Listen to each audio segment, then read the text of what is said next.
एक नन्ही मुन्नी सी पुजारन, पतली बाहें पतली गर्दन, भोर भये मंदिर आई है। आई नहीं है, माल आई है। वक्त से पहले जाग उठी है, नींद अभी आंखों में भरी है। थोड़ी तक लट आई हुई है, यूं ही सी लहराई हुई है। आंखों में तारों की चमक है, मुखड़े पे चांदी की झलक है। कैसी सुंदर है क्या कहिए, नन्ही सी एक सीता कहिए। धूप चढ़े तारा चमका है, पत्थर पर एक फूल खिला है। चांद का टुकड़ा फूल की डाली, कमसिन सीधी भोली भाली।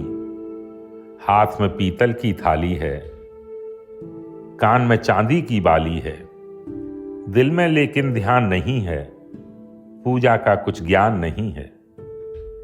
कैसी भोली छत देख रही है, मां बढ़कर चुटकी लेती है। चुपके चुपके हंस देती है। हंसना रोना उसका मजहब, उसको पूजा से क्या मतलब। खुद तो आई है मंदिर में, मन उसका है गुड़िया घर में।